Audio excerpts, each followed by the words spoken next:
Hey guys, happy Tuesday again. Thanks for tuning in to the Gratitude Tuesday show earlier. You guys were awesome. This is episode 235 of the TED Show, if we're numbering correctly. Wouldn't that be sad if we missed a number? Nothing would surprise me. I'm with my friend Chris Crespo. So let us know you can hear us or see us. Give us a thumbs up. Caitlin's on. Caitlin, where have you been?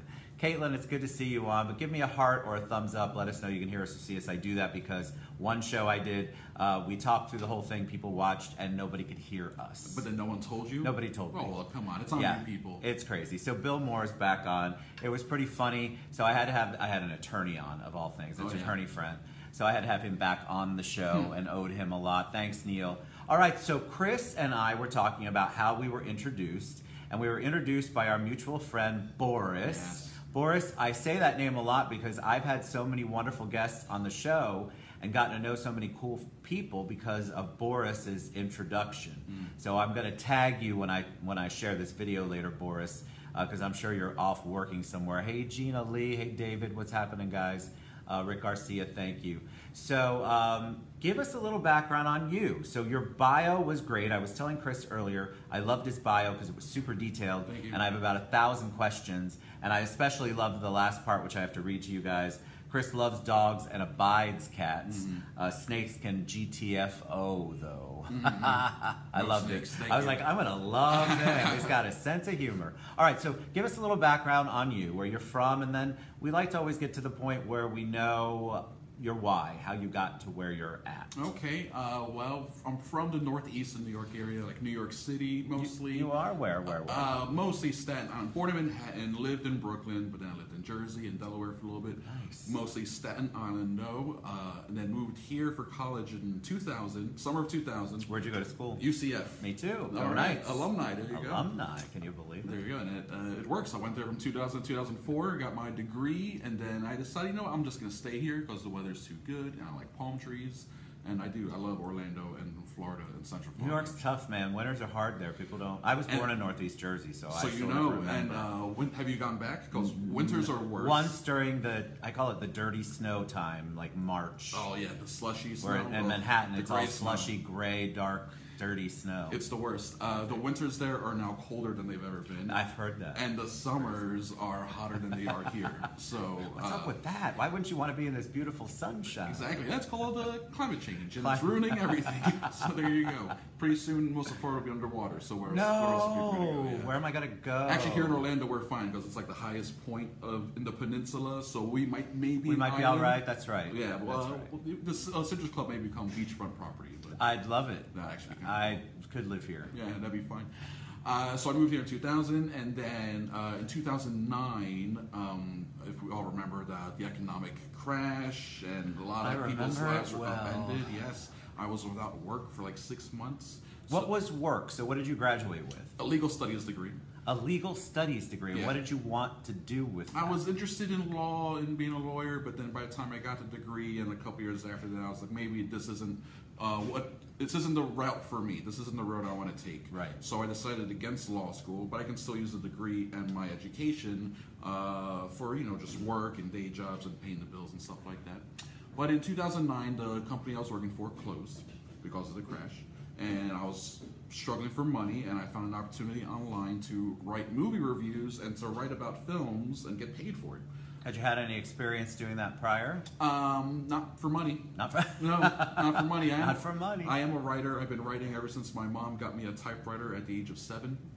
For the audience who doesn't know what a typewriter is, that's prior to computers. Yes. That keyboard you use, there was an old version that used actual paper and ink. Yes. It was a mess. You could hear it typing. The clack, clack, clack. And my mom thought it'd be a good toy to give me when I was a child. And instead she inflicted me with the lifelong disease of wanting to be a writer. I love it. So since I was writing, I already loved movies, and I liked them. I mean, I really, really love movies. I was like, I can do this. I can write about this and make some money doing it. And that's how I became a film critic here in Orlando. A film what? A film critic. A film critic. Yeah. I want to make sure I get you in there. Film crickets are, what we call ourselves sometimes. You call yourself film cricket? Yeah, because who's listening? No, I think, hey, on. Harry Pecunia, yes, and Allie, hey guys, everybody's been saying hi. Hey guys.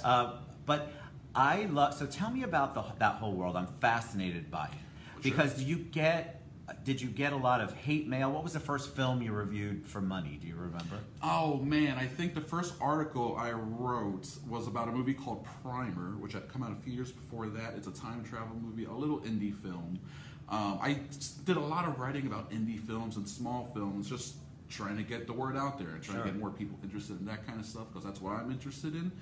And back in that day, like indie wasn't as mainstream, for lack of a better word, than it is now. Sure, it really was true indie. Yeah, you had to go out there and actually look for that kind of stuff. I think it was still before Little Miss Sunshine got nominated for Best Picture and stuff like that. And then I got some comments, some negative comments, and it always came just like you would imagine from whenever I may want to write something negative. I remember one person didn't like my not entirely positive review of Punisher Warzone. It's like, why do these people care so much? But he wrote a huge comment on the article. People take their movies, just like they take their restaurants, super serious. Too serious. Back at you, O'Dallas. Yeah. They take it so seriously. So especially in this day and age, like with Yelp, like people review and they get so mad. But the movie reviews, I'm amazed at because I think that there's so many options. So has that changed the way that you've had to be a reviewer, a critic, since there are so many different films and so many different platforms now? Yeah, in the last couple of years, it has actually changed quite a bit. About 2 years ago, I stopped actually writing reviews on my website, chriscrespo.com, because I felt like after almost 10 years, I actually got to a point as a written critic that I was like, I feel like I've maxed out what I can do here. I want to do other things. Right. Essentially got bored with it. But then since I do the podcast and I review movies on my podcast, I just keep that up. So now I do, the oral tradition. I review on my show. Oh, what's your show? What's your podcast? It's called Cinema Crespediso, and I've been doing it since January 2013. It's a once-a-week show. For people who don't understand the reference to Crespediso. It's a Cinema Paradiso. So you got to Google that if you don't know what that is. Yes. But I love that. It's the 1988 Best Foreign Film winner at the Academy Awards, and it's a movie about the love of movies. So tell me about how that comes into play, because I think a lot of people, especially in this day and age, I have something to say, so now I'm going to do a podcast. Sure. But that's not how it works. So how did you, once you stepped into it, how did you develop it so that it became a viable, functioning, real outlet for your artistic expression? Sure. For me, it's a little different. In 2010, I had started on the radio as a calling into a radio show called the SBK Live Show. And it was on Rio Radio 104.1 here, which is a talk radio show here in town. And they were on Monday through Friday, 7 to 11. And on Mondays, I called in to talk movies. And then after about a year, the segment went so well, they had me come into the studio and do it in person. And then it went from a 10-minute call-in segment to me taking over like the whole hour. Nice. So from 9 to 10, became the Chris Crespo show, where I talked about movies with these guys, and it included segments and playing the game and doing all this stuff. So then when the show got canceled, December 2012, due to political, corporate reasons, not because of ratings or anything. Tyler says he remembers that. Hey, Tyler, what's up? Shelly, hey, honey. It was a great show. It got canceled in December 2012, and people were coming to me like, well, where are we going to hear you next? On this show, on that show? And I literally had no idea. So I was like, I guess this is the time for me to launch a podcast. So the next month, January 2013, I started Cinema Crespediso. And the show that I did is pretty much the same segment I was already doing on the radio show. I just took it out of that and lifted it and made it its own thing. So was it nerve-wracking to go, all right, so this is my baby now. I'm not dependent on anyone else. A little bit. And then I think that people don't understand the process of that. It's not like you just record and then, boom, you're a international overnight sensation. Right, yeah. Hey, Candace. What happened during that time? Because it's a lot of production you have to go into. There's a lot of production. First, there was a full month of me running around trying to get all the equipment, a lot of donated microphones and things like that, and going to pawn shops and stuff like that. And then SBK, who's the host of the show that I was on, he was very instrumental in actually taking me places and showing me what I needed to do. That's cool. Yeah, he was very much about helping me get my own show going off the ground. And then he was my first guest, episode 3. He was on. It was his first episode of anything since the show got canceled, so it was a pretty big deal. So I kind of had a leg up in terms of, like, a lot of other people are starting podcasts because, like, I want to do a podcast. It's easy. Anyone can do one. And then they're like, how do I grow my audience from here? I was a little lucky in that I was already on the radio for a couple years. You had built a fan base. Yes, and I had people actually looking for me. So then when I got started, the audience was there. And then it's just been about maintaining it and growing it over the last. And how do you maintain it with? Because now it feels like with all, I mean, look, I have a Facebook Live show, so anybody can go in and do something if they've got the right equipment and the wherewithal. But how do you maintain it and keep it fresh with all of the other options out there? I mean, if you go on if you're an iPhone person and you go to the podcast section or the app, there's 9,000 million of them. Yes. And so how do you get it in front of the right people? That's exactly the problem. That's exactly how do you cut through the white noise? With the democratization of entertainment, you know, it's so easy now for everyone to put together an album, a podcast, a show, whatever. Then it makes it harder to get noticed because everyone has something that they're trying to get out there. So I just keep plugging away. I've been consistent, haven't missed a show over the last 5 years. When do you do it weekly? I do it weekly, new episodes. They're supposed to come out every Monday, but really they come out Sunday afternoon, evening, a little early. And you know, I just have on different guests, different people. The show has evolved and changed over the years. It's changed with the times and continues to evolve. So it's just finding ways like that to make it interesting and new and keep fresh. it in front of people. Hey, what's up, Ernest from Middle America, as he said. Oh, sorry, Ernest. Lena, what's up? Ernest. He's way out. He used to be here at Citrus Club, if you can believe it. Oh, we miss him it's here. Way better here. He's way out in some. You'll have to tell me what state it is. One because without I can't palm remember. trees. Definitely one without palm trees. Palm trees. But so you do that, you do the podcast, and does the podcast, I think a lot of people go, okay, overnight I'm going to be this, which we talked about. But with the podcast, when you're trying to reach people, how difficult it is? Do you have sponsors? Do you, Arkansas he's from? Wow. Sorry. God bless you. Arkansas. I didn't even know that, Ernest. So how do you get, like, because a show can't just produce itself. Right. I always joke that we've got a $1.50 R&D budget here, and it all goes to booze. But there's equipment involved. The podcast is much, to me, it seems a lot more technical than just me flipping up the iPad and the iPhone and hitting play. Right. You really have to edit. You have to make sure the sound's perfect. So how do you keep that going financially? I think a lot of people have questions about sponsors and how that works. Sponsors is one way. You can get people to, just like a normal advertising model, you hook up with the local business. And with podcasting, it's almost always a local business unless you're a really popular show, in which case then companies like Audible.com will come to you. But you got a local business, breweries are good for that, and you just ask them, hey, breweries, hey, sponsor my podcast for a month, 2 months, and then it's just like throw us $100, $200, some beer, maybe we do an event at your brewery. You could pay me in booze. Yeah. Hey, that's in podcasting. A lot of people get paid in beer. I have and no booze. doubt. We joke about Absolutely. it. I'm like, well, or I offer the same thing. Hey, I can pay you in booze and food. Yeah, you got to spend money on that stuff. So yeah, help me save money. So that's one way. Another way that's more popular now and seems to be much more sustainable model is the subscriber model. Patreon is really big for that. So people set up Patreon accounts where they'll put out a free product. Here's our free podcast where we build up our audience.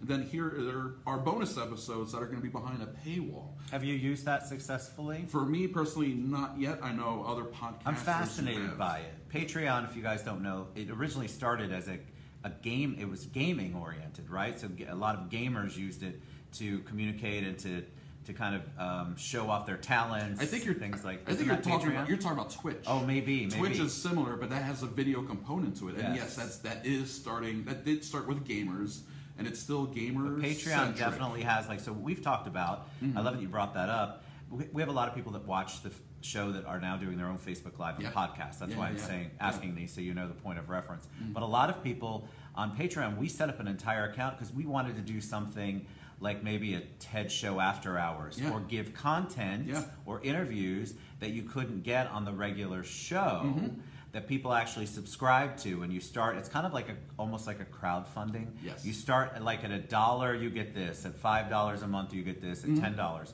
But I do love that concept, but I haven't launched it yet. Yeah. So I'm It's fascinated. It's just like you were saying, a show doesn't produce itself, and those things are available to us, but we have to do the work to set up the paywall, to set up what we're going to do. Then once we do set that up and people are paying us money, now it's incumbent on us to actually produce the content and make sure that that content is just as good as your free content and everything. So that is a much more sustainable model these days, a subscriber model, which is something I am going to be looking into very soon, actually. It's awesome. But advertising works just as well. I mean, people have been advertising for how long now? You know, marketing dollars. I just feel like the great thing about podcasts, and when you're advertising on a Facebook Live show or a podcast, you can share some of that stuff with your audience. Mm-hmm. So, for example, when we have sponsors like Allie McCarroll from Allie Mac Consulting LLC is our sponsor this week, and so we can take the show.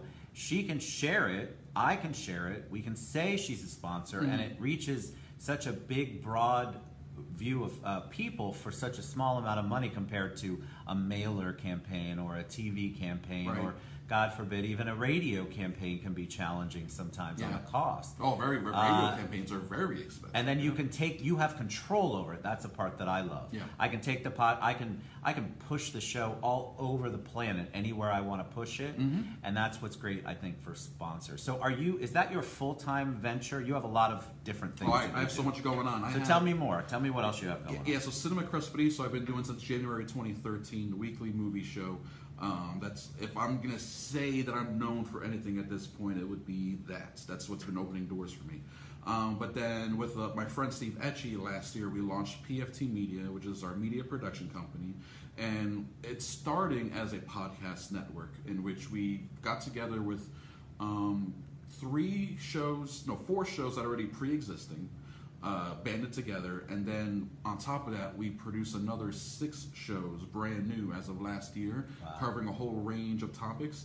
And then the idea is that the podcast network gets more popular as each show gets more popular. I love it. The whole thing grows together, and then we're using that clout to go into other ventures. So we are currently producing our first in-house web series. I have a. That's right, I saw that. So tell them about that. It has a cool name. Yeah, Food Virgin. We have 2 shows. Right? Yeah, we have Billy D's Postmortem. That's the one I remember. So Billy D is he's my good friend in New York City who works with me on Cinema Crespo, and he produced his own show where he just goes over like 100 essential movies that he thinks are 100 essential movies for any film lover.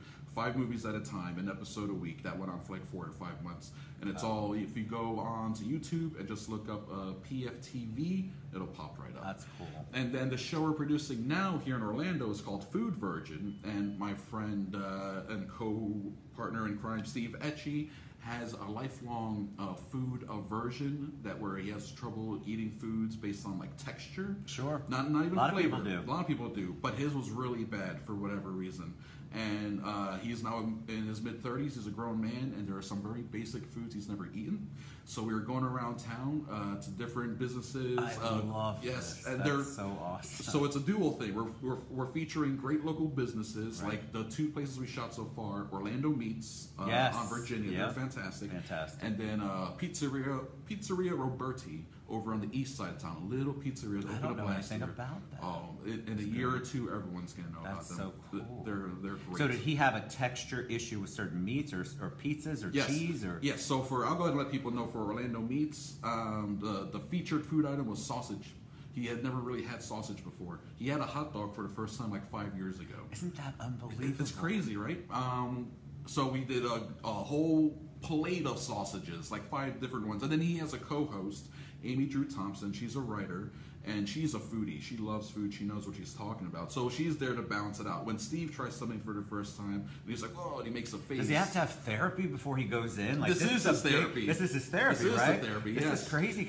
But then she's going to be, I'll be able to hold his hand. Like, no, but this is what the taste is like. And she's helping him out a lot. I love it. And then so at the pizzeria place, we didn't have pizza when we were there. The thing he had was meatballs because he's never had a meatball. Texture again, right? Again, because it could be mushy. It could be it could be granular, or and then in this case, they put sauce on the meatball because that's the way it's served. It's pretty big, Sure. just in a plate with sauce. And the sauce was actually throwing him off in terms of eating that. Yeah. way. But he ate it. And he was like, "This tastes great." But yes, I've heard with the texture, it's interesting. I would love to see. Yeah, I would love to see how he gets past that, because that becomes then a mental challenge for him in a good way. We actually found a way in the Pizza Roll thing how he got around. Did he have it. to close his eyes? That's I think what I don't know. What did he have to do? I think he does actually bite with his eyes closed. He does do that. Because I think if you visualize it, you automatically go to it. If you just take a bite of it, I mean, I'm fascinated. But so, Food Virgin. Food Virgin will be the name of the show, and it will be it. debuting online hopefully by the end of 2018. And where can people watch it online? That will be on YouTube.com. We have our own channel, PFTV. People can just go to pftmedia.com is our website. Right there on the top of the page, it says PFTV. You click on that, and any video that we're going to produce is going to be up on that page. Easy Now, are for you people to looking see. for more? Because I know we're going to get this question. If not live, we'll get it later. Are you looking for more people who are interested in or have a podcast idea Yes. to come to you? We are always open to work with people. They can reach out to us at pftradionetwork@gmail.com. If you have an idea for a podcast, reach out. If you're already producing one and you want to join the network, you can reach out. I will say that look at our lineup of shows that we have. If you have a show that is very similar to something we have now, chances are that we're not going to want another show that, we already have pop culture shows. We have a trivia show. Right. We have an education show. We have a local news show.